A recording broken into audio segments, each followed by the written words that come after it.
E aí, quarenteners, tudo beleza?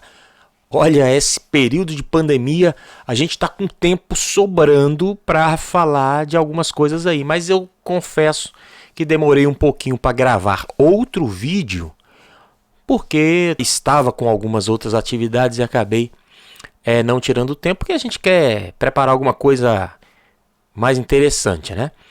E então, nesses dias aí de pandemia e já há um bom tempo eu já vinha conversando com alguns amigos sobre um texto bíblico que vem sendo banalizado. Desde 2018, conhecereis a verdade e a verdade vos libertará, virou lema de campanha política e a partir de então, com a vitória do então candidato Jair Bolsonaro, virou agora mantra, né, do presidente eleito.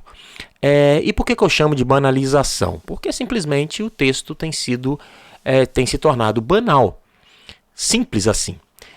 O Evangelho de Jesus, ele parece que foi sequestrado. E essa frase, que é uma fala de Jesus Cristo, né, conhecereis a verdade vos libertará, parece assim que virou uma chancela, né, divina para apoiar uma ideologia política. E é interessante porque é uma frase importantíssima, porque ela traz na sua centralidade a mensagem do Evangelho, de que Jesus Cristo salva.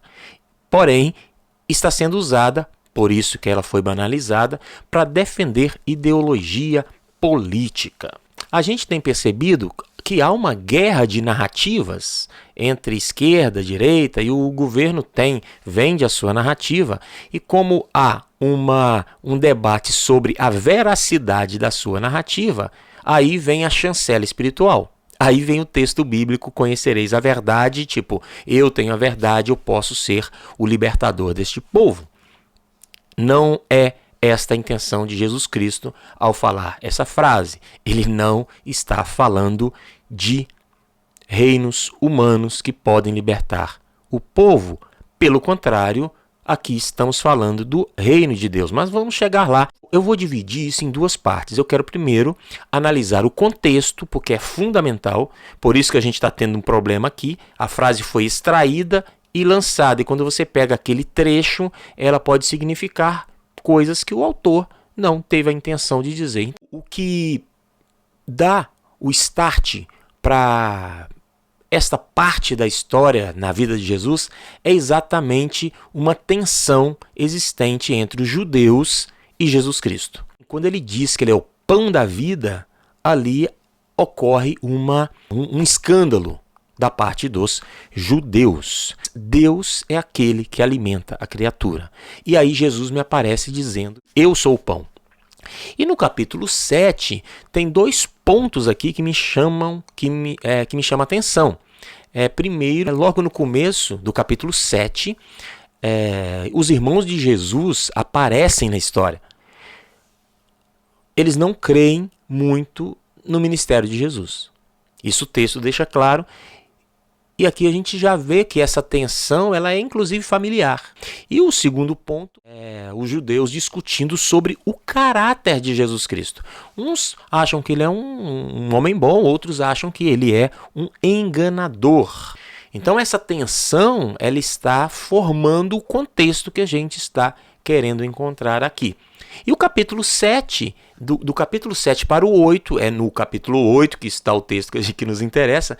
A transição do capítulo 7 para o capítulo 8 passa por este clima. Porque o capítulo 7 termina com a cura de um enfermo e o capítulo 8 começa com o julgamento, o famoso julgamento da mulher adúltera. E há algo em comum nessas duas histórias.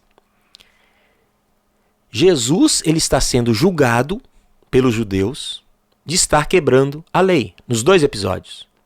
Quando Jesus cura o enfermo, era um dia de sábado.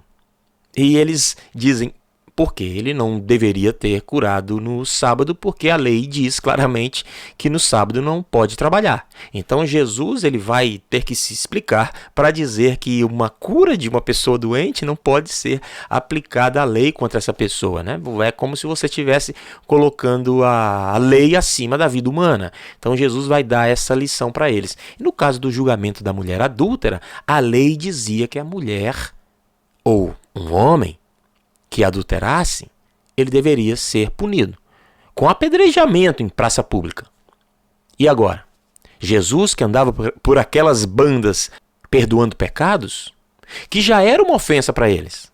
Só Deus pode perdoar pecados. Isso já é um problema. E aí eles, vamos levar uma mulher adúltera até ele para ver como que ele resolve esse caso. Ou seja, o julgamento nem era da mulher, o julgamento era de Jesus Cristo. E Jesus Cristo, todos acho que conhecem essa história, é aquela história que ele diz que quem não tiver pecado que atire a primeira pedra, e ele consegue de uma maneira bem inteligente fazer com que as pessoas saiam dali, e ele nem quebra a lei, e ao mesmo tempo ele perdoa os pecados daquela mulher.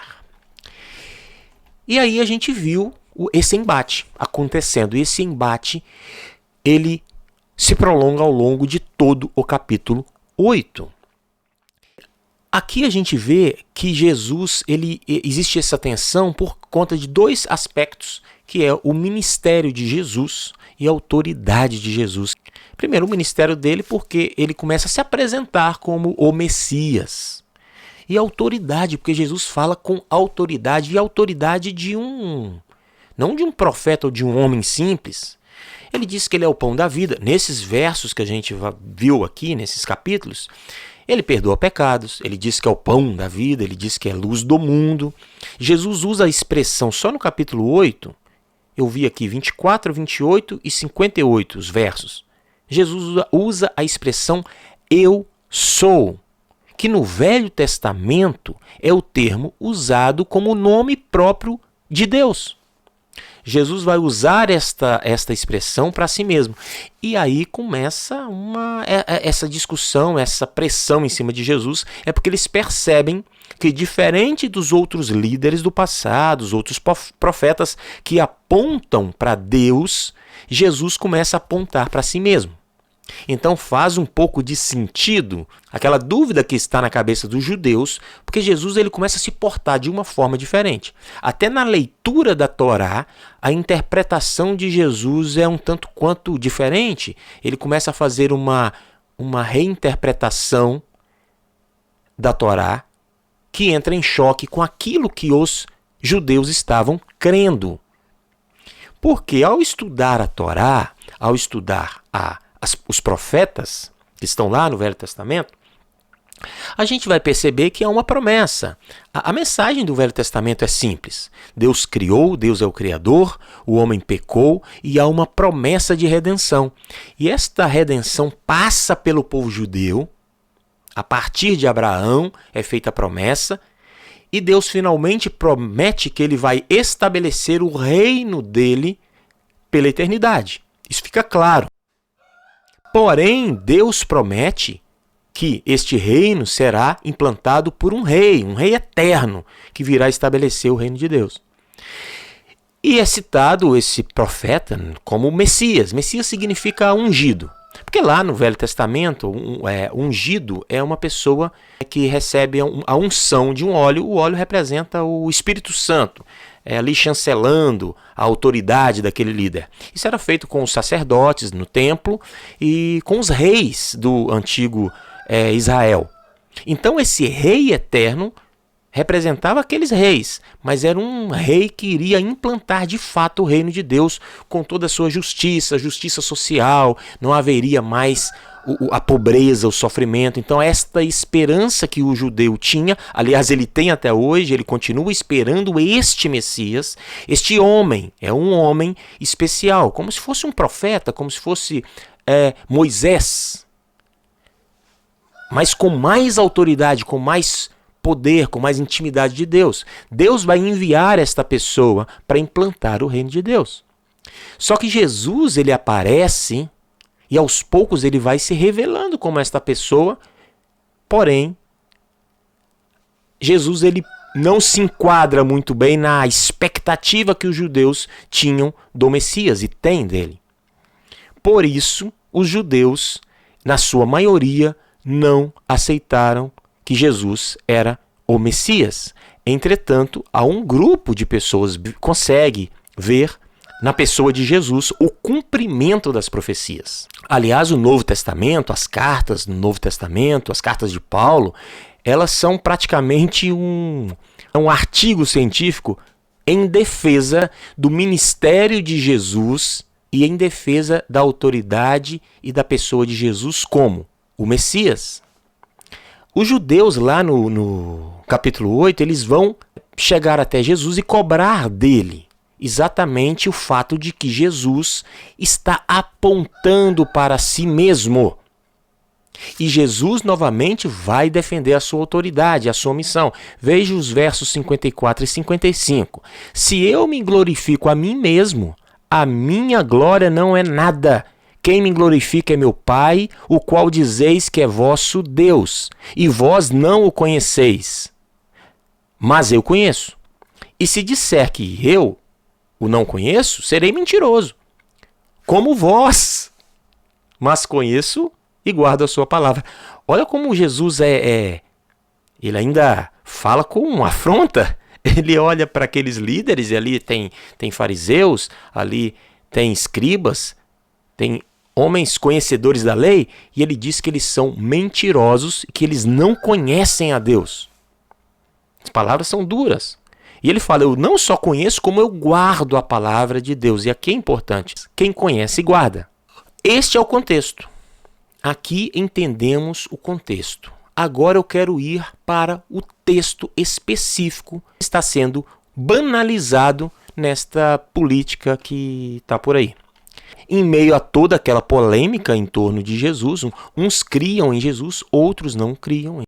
E aí Jesus vai olhar para aqueles judeus que estavam crendo nele e ele vai dizer a seguinte frase: se vós permanecerdes na minha palavra, verdadeiramente sereis meus discípulos, e conhecereis a verdade, e a verdade vos libertará. Não basta você usar um trecho bíblico como lema de campanha eleitoral. Ou slogan de camiseta, não tem aquelas camisetas, Jesus te ama? Ou adesivo de carro.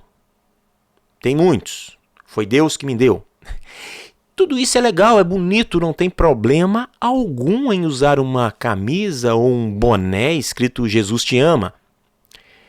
Mas Jesus está deixando claro, se vós permanecerdes na minha palavra, verdadeiramente sereis meus discípulos. E o próprio João vai falar algo muito próximo disso lá na epístola, na primeira epístola de João, que é um outro livro escrito por João, no capítulo 2, versículo 4. João vai dizer o seguinte: aquele que diz, eu conheço-o, e não guarda os seus mandamentos é mentiroso, e nele não está a verdade. Este verso que acabamos de ler mostra claro que conhecer a Deus demanda a prática dos princípios do reino de Deus. A essência do verso 31 é isso, é viver segundo a palavra, segundo os princípios da palavra de Deus. Se vós permanecerdes na minha palavra, verdadeiramente sereis meus discípulos. Claro, não? E conhecereis a verdade, e a verdade vos libertará. Se a gente mergulhar na mente do judeu que estava ali ouvindo o discurso de Jesus, o que era verdade para aquelas pessoas? Aí eu fui pesquisar aqui no Velho Testamento e achei o profeta Jeremias, lá no capítulo 10, no versículo 10, dizendo a seguinte frase: mas o Senhor Deus é a verdade. Ele mesmo é o Deus vivo e o Rei eterno. No contexto da crença e do conhecimento daqueles judeus, a verdade é Deus. E a frase ainda termina dizendo que ele mesmo é o Deus vivo e o Rei eterno. Já que a gente está falando de estabelecimento do reino de Deus, é importante dizer que quem vai estabelecer o reino de Deus é um rei eterno e não um homem. Então faz muito sentido que o Messias seja o próprio Deus, porque ele é o rei eterno. Lá em João 17, versículo 17, é dito que a palavra de Deus é a verdade. Em João 5, 6, é dito que o Espírito Santo de Deus é a verdade. Verdade aqui é pessoal, porque é Deus, é o Espírito Santo. Quem é o Espírito Santo? E é a própria palavra de Deus. Porém, o próprio João, no capítulo 14, no versículo 6, ele apresenta ainda um texto ainda mais forte. Porque o próprio Jesus vai dizer que ele é a verdade. Eu sou o caminho e a verdade e a vida, e ninguém vem ao Pai senão por mim. O próprio Jesus está dizendo, eu sou a verdade. Está vendo como ele está apontando o tempo todo para ele?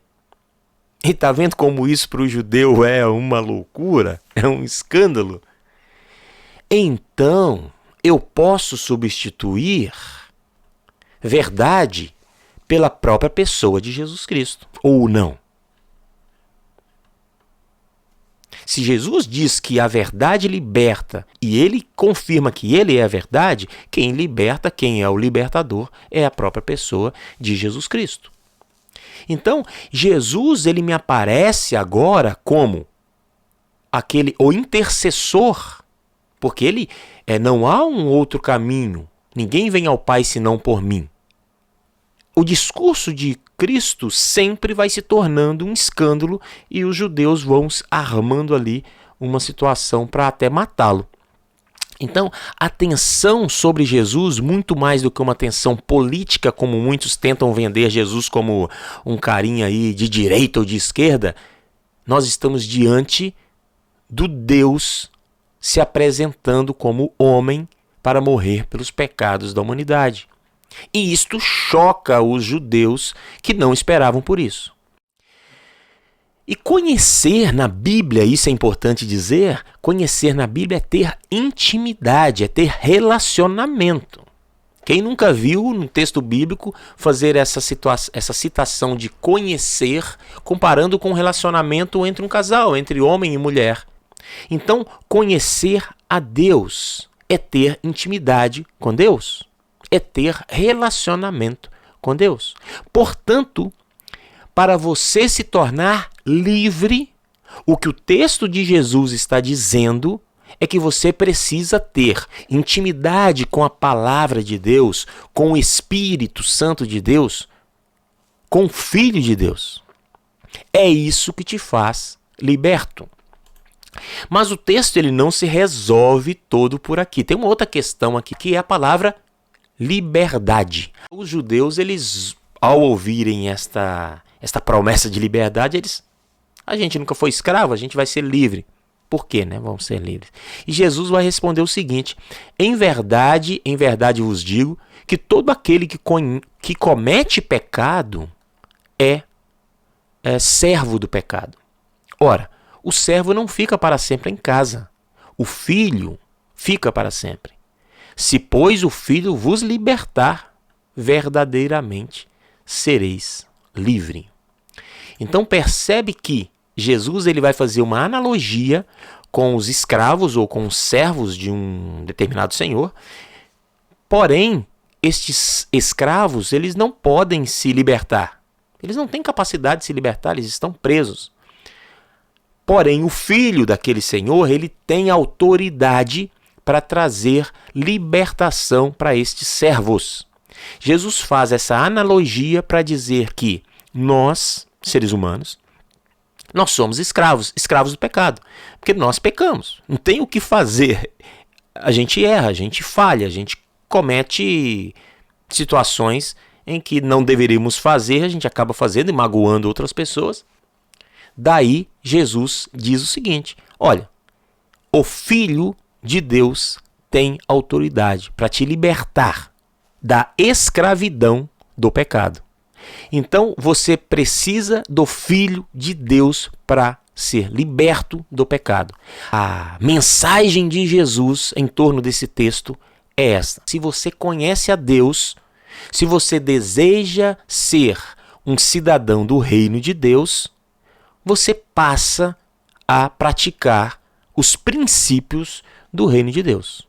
E aí, se você olhar lá no verso 44, olha que interessante.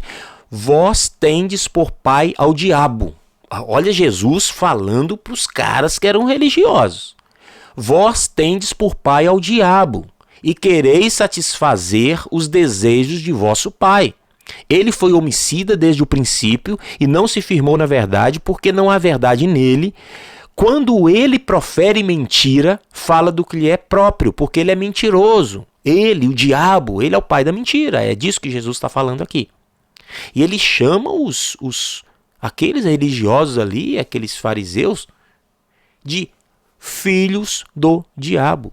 É uma palavra muito pesada, mas que reflete a característica de pessoas que não conhecem a Deus, mas estavam lá com a Bíblia embaixo do braço, segurando o cetro da opressão com a outra mão. Então é fácil colocar adesivo no carro com verso bíblico. Mas eu conheço a verdade? Essa é a pergunta. Eu tenho intimidade com a Escritura, eu me relaciono com Deus Pai, com Deus Filho, eu obedeço aos mandamentos de Cristo? É isso que nós temos que nos perguntar agora.